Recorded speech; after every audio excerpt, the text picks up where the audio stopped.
Hello again, and welcome to Maitland Business Chambers, another round of videos. Today, our Vice President, Michael Maffey, is going to be introducing our guest for today. Michael comes to us from Four Corners Commercial. He's been on our committee now for 12 months and doing a fantastic job in not only supporting myself in the President's role, but also supporting the rest of our committee and our chamber as a whole. So welcome, Michael, and thank you very much for doing this today. Thanks, Shane. Hello, everyone.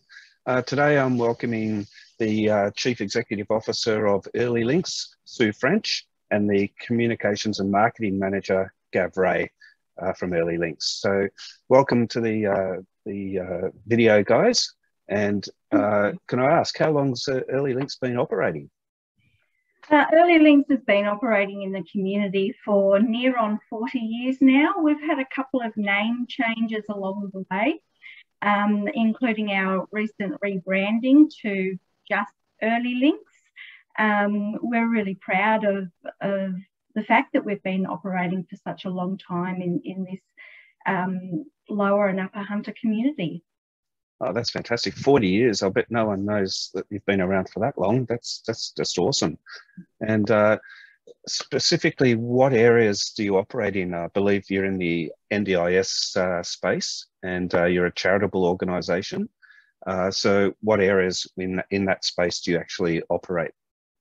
Okay, so we have what we call a multidisciplinary team.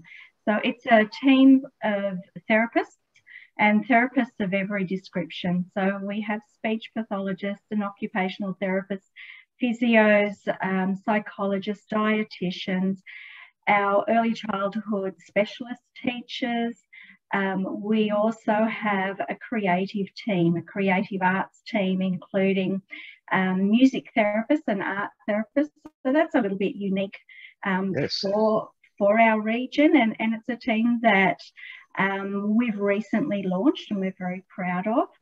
We have, in terms of NDIS supports, we also have a plan management team and a support coordination team, lots of disability support workers and allied health professionals who are there to implement the programs written and supervised by our therapists. Wow, the word team comes up a lot. So that tells me you've got quite a few people on board. How many staff do you actually have, Sue?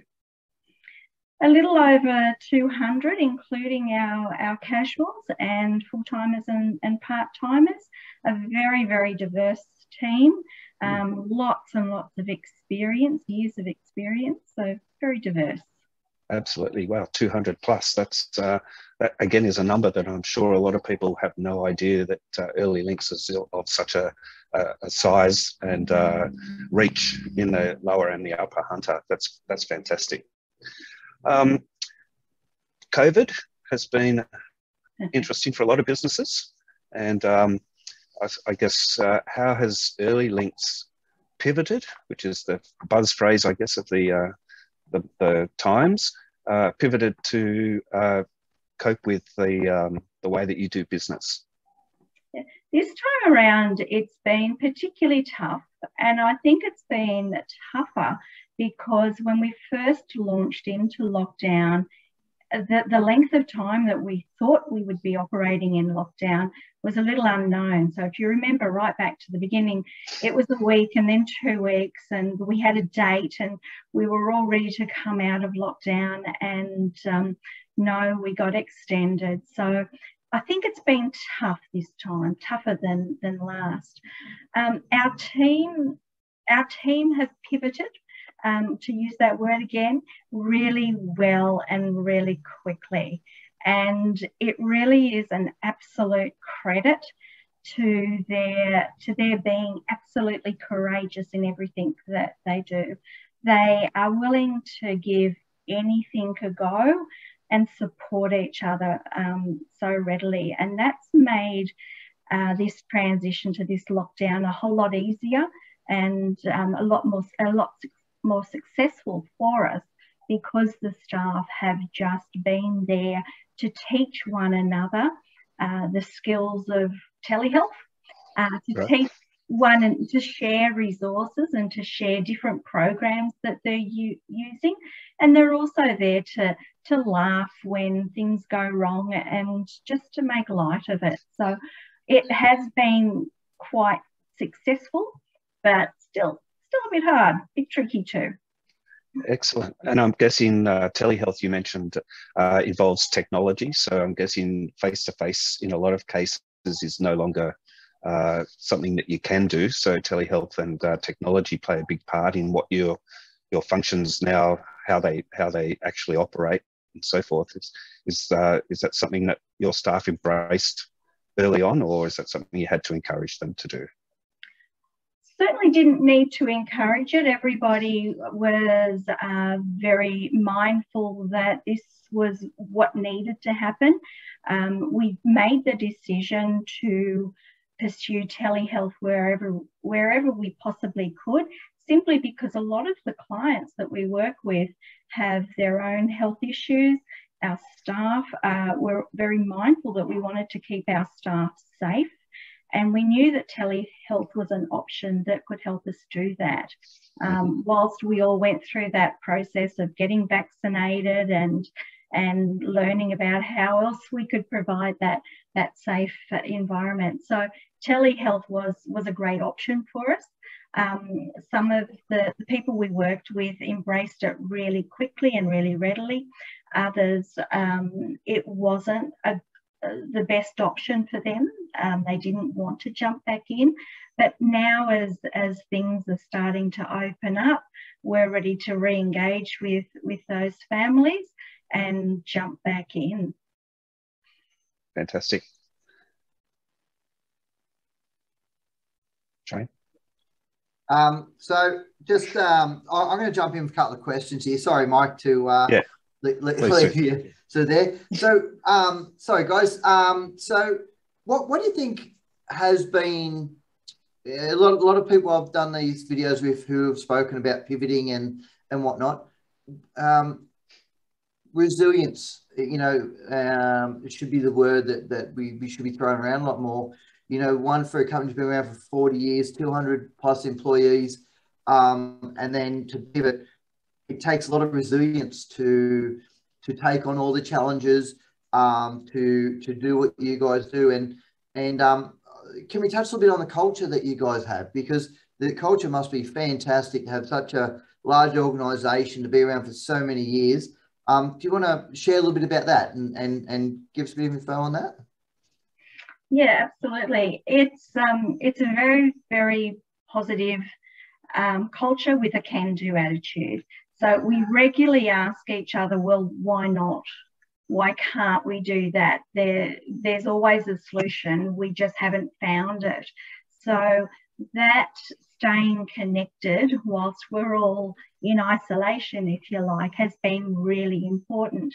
And just as we were talking, a message popped up on my screen about a challenge that we're all involved in. I'm jumping around a little bit here, but that's all right.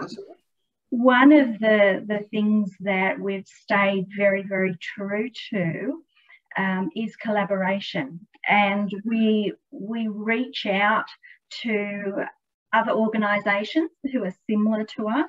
So we work very collaboratively with other disability services like our own, one in Newcastle called First Chance, one in running in the same regions as we do called Hunter Prelude. I as the CEO meet with those two organisations every month, and we talk about the challenges that we're facing and we problem solve together. So excellent. As an organisation, we felt that it was really important that culture, it starts from the top down, so that everybody acknowledges the importance of collaboration. And so at our last meeting, we said, well, let's get together and do a wellbeing challenge. And so Gav can talk a little bit more about our wellbeing challenge, but it's a simple step challenge where we as an organisation are in teams and we're competing against the other teams from the other orgs. So Gav, can you talk a little bit about why that's been important for us? Yeah, thanks, Sue. Yeah, so I suppose we were looking for a way to help our team stay connected and sort of feel that they were part of the team and united, and something that would give them a kind of common goal, a purpose that we're all working together to achieve. We thought that could be a really positive initiative. So yeah, this was the initiative we came up with, which was a wellbeing challenge. And as Sue mentioned, that's sort of two parts, where there's a step challenge that we're doing through the 10,000 Steps website, which is, I think, an initiative of the Central Queensland University. It's a free system that anyone can use. And so we formed a tournament in there with the other organisations, our friends at First Chance and Hunter Prelude. And it's been great. The team are really enjoying it. Getting to know people that I have seen around the office and said hello to, but maybe didn't know particularly well. So strangely, lockdown's helped us kind of get to know each other a little better in some ways as well. And it's been great to interact with our colleagues, our peers at the other organisations as well. So I should mention, as well as the step challenges, we're also doing creative challenges, and set up a Facebook group to do that. So it's great for the three organisations to be interacting and a kind of common sense of purpose. It's been really, really good. It's amazing to hear. You guys, you speak about culture. You've got a large team.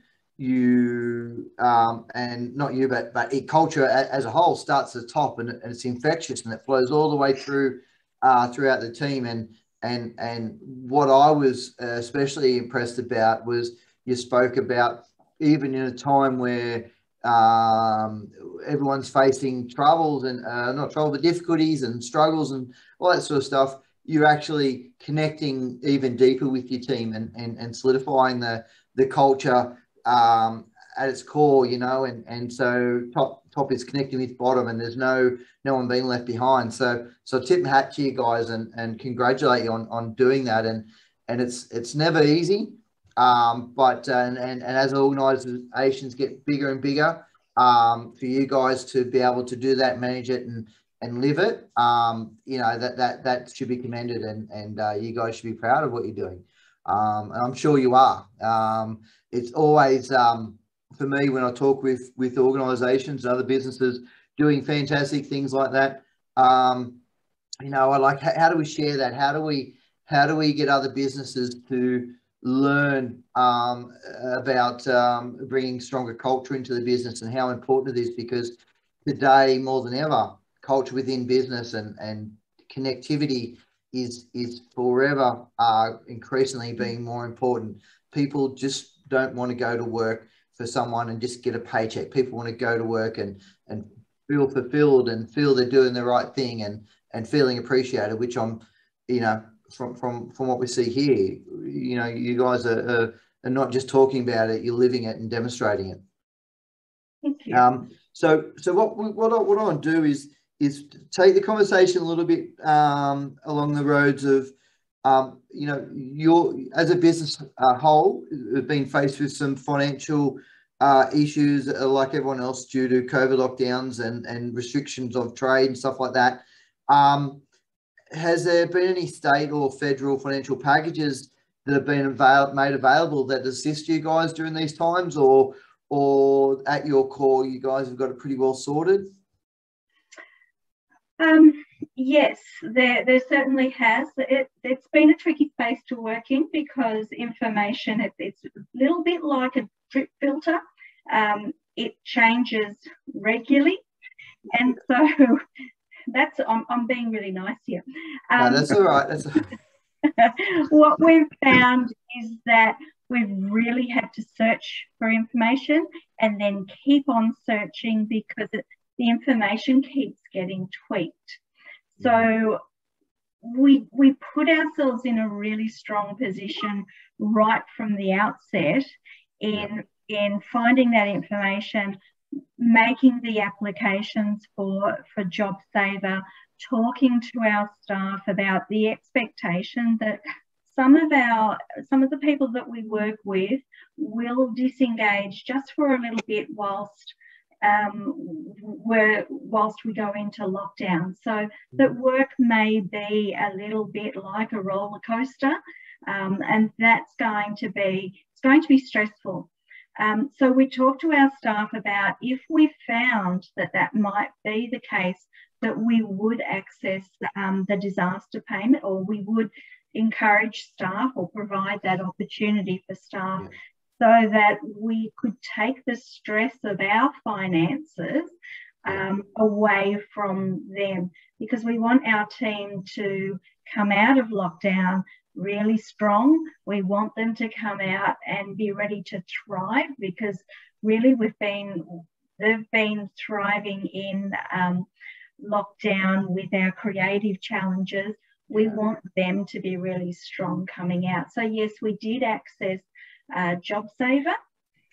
We're still waiting as a not-for-profit charity for some of those details to be changed to the 15% instead of the 30%, but we're coping okay.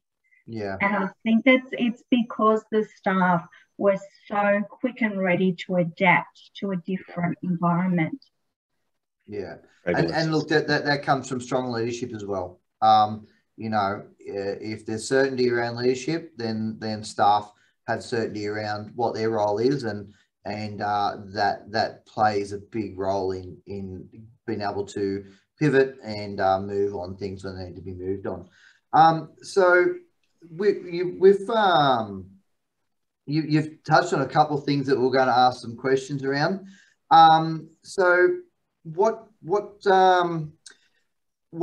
do you see is going to change in the near future for you guys? What are you starting to ramp up, or you're starting to put some planning in place, because the government's releasing some information at the moment about you know, what does your business look like after lockdown, and you know they're almost preempting us to get ready to get mobile again and really start turning the taps back on again. What does it look like from your side of things? Okay, so for Early Links, we had a little bit of a surprise last Thursday when it was announced that 4 of the local government areas that we support were coming out of lockdown in 2 hours. So wow, 2 hours. That's right. So that was the 11 o'clock announcement that at 1 p.m. on the Thursday, we had 4 coming out of lockdown. So we needed to get that communication out to staff pretty quickly. And so we've said to staff, it's time now to start our transition back to our full service offerings. And we acknowledge that some families are going to want to continue with telehealth for a little bit longer, maybe a whole lot longer. It works really well for some people. So that's the conversation that we're having with our team right now, is about how do we move back into business as usual, albeit with the social distancing and all of the other measures. It'll look a little bit different, but we've done it before. We can do it again, and we'll come out swinging. We'll thrive. Yeah. So can I just touch on that? What business looks like moving forward. I've another business that used to work pretty much face to face with people in their role. They moved to an online version during the first lockdown, and then as they come out, they had a hybrid. And they actually, instead of having 3 centres, people were preferring to stay on the hybrid system, you know, for the online stuff, as opposed to face-to-face. So they were able to consolidate, make some savings, and the actual business became a little bit more profitable. So not with obviously divulging any figures or anything like that, but do you guys see a benefit in staying on like a, I suppose we call it a hybrid system, where people, if they want to have that home visit or face-to-face visit, and those who want the telehealth, you know, is that going to benefit the business moving forward? I think it'll certainly be there as something that we will offer. What we hear from our staff, though, time and time again, is that they really value that connection with one another and the opportunity that it brings to get fresh ideas or for their own professional development and support. They love those conversations that happen over the lunchroom table. So I think we're all very keen to do as much as we can to connect back in with one another and connect back in on a more personal level with the families that we support. So I do think that there will be more of a movement to that interpersonal face-to-face stuff rather than the screens. It's they say, you know, the difference between you know, great and excellent is 2 millimeters, you know. So when you've got a team that aren't there, they're missing out on those two millimeters every day or every opportunity when they've got that face-to-face contact, you know. So you do lose a lot of that within business when there is that technology gap. You know, when the technology is needed to be used, then it takes away that human contact or those opportunities to share ideas and feed off the suggestions and build on that sort of thing. So it's fantastic that you guys can see that and see it early on before making any major changes within your business structure. And it goes to show and reaffirm the culture you have, because you're listening to your staff. You're listening to what they're wanting to do. And, you know, sometimes we get to a level and we often think that, you know, we're supposed to know it all, and you know, by whatever means, sometimes we get caught up with thinking we know it all. In actual fact, a lot of the gold comes from our team, you know, from either that contact with a client or something they've discovered. And you know, so once again, like, it's another true and testament to the great culture you guys have there. So moving forward, Mike, is there anything else that you want to sort of discuss before we sort of start moving on? No, to be honest, we've covered pretty much everything. And I guess I take this opportunity to thank Sue French, CEO of Early Links, and Gav Rae, the Communications and Marketing Manager of Early Links, for your time, your wisdom that you've extolled on us all. And we wish Early Links all the best and continued successes moving forward when we come out of a lockdown situation. So again, thank you guys. Thank you. And thank you to Maitland Business Chambers for all the support that you guys give us and to our local community. Being able to get together and network with other organisations, it's a really an important part of what we do in the community to have those connections. So thank you. Yeah. And but also too, we would like, how can people get in contact with you and you know, find out more about what you guys do within the community? How is always best for someone to get in contact with you guys? I'm going to throw that over to Gav. Okay. Yeah, I suppose that's my bread and butter. Well, they can visit our website, earlylinks.org.au. They can give us a call as well. All the details are on the website. Yeah, if you have a look on there, or our Facebook page as well, you always find details of what's going on there. And yeah, if you're interested in finding out more about what we do or how we might be able to help you, give us a call and our team will be happy to have a chat with you and let you know how we can help. Gav, you might want to mention something about our interactive play group on Facebook. Yeah, well, yeah, that's one of the things you could find on our Facebook page. So we normally run, outside of lockdown, we normally run a play group every Thursday. But I've obviously been forced to get creative there, and the playgroup team take the credit for that. They've been really creative and launched a virtual playgroup. So that normally it's held in Maitland when it's face to face, but the advantages of it being virtual is that travel isn't a restriction for people, say in Curry or further afield, Musselbrook. They can tune in as well. So you can find all the details on our Facebook page and join the guys.